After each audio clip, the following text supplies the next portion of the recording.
The State Court of Appeals must now consider hearsay evidence against Drew Peterson. Peterson has been in jail for over 2 years as he awaits trial for the murder of his ex-wife Kathleen Savio. Last summer, the court ruled that prosecutors missed the deadline to appeal a ruling that tossed out hearsay statements by Kathleen Savio and Stacey Peterson. Yesterday, the state Supreme Court ruled that the appellate court must rule on the merits of the hearsay evidence. Drew Peterson's attorney, Joel Brodsky, joins us now to talk about the case. Good morning. Good morning. I would think the average person at home would think, I don't want to have important evidence dismissed because somebody didn't file paperwork. Does that make sense?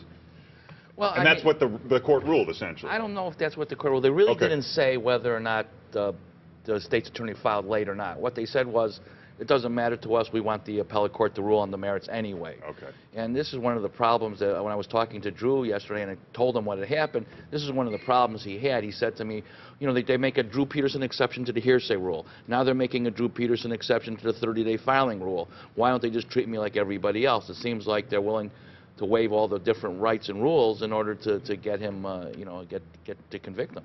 What do you think the odds are of this hearsay evidence actually ending up in the trial and being presented? You know, I don't think there's a very good chance of it. You know, people say this is a setback for the defense, but it's not necessarily a setback for the defense. The appellate court, in ruling on the merits, could decide that none of the hearsay gets in, and the couple of statements that were allowed in by the trial judge could be thrown out. So not necessarily a bad move for the defense. Well, I was reading the Supreme Court has ruled that hearsay evidence can be admitted even if it is unreliable and uncertain. So what would the reason be not to include hearsay evidence? The only reason, the only reason that hearsay can get in under the Confrontation Clause, you have a right to confront witnesses against you, is if they can prove that Drew, killed or made a witness otherwise unavailable, which kind of begs the question. He's being, accused of killing Kathy.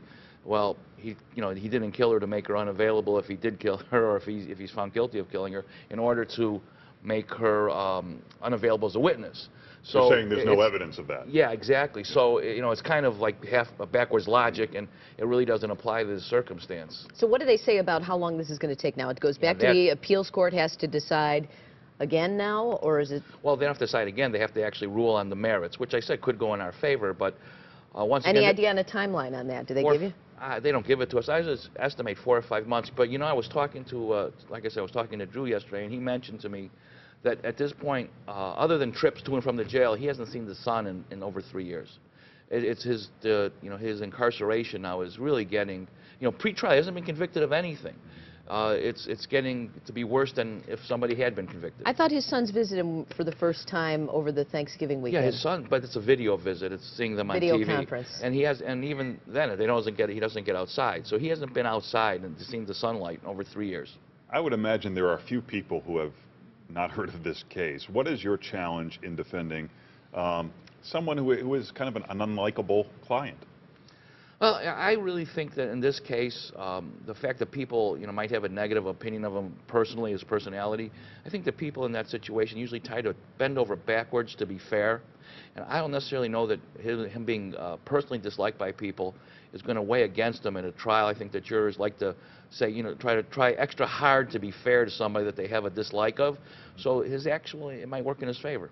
Is there any chance that you could get him out of jail before this goes to trial? I think we're going to ask one more time, and I think at this point, since it's been about 1.5 years since the appellate court ruled on the issue of his release, this court, we're going to make a bigger point of the conditions of his incarceration. He's isolated, he's in isolation, no human contact, hasn't been outside or have any access to recreational or anything that prisoners normally have for going on 3 years now, and that's just cruel and unusual, and simply wrong for pre-trial detention.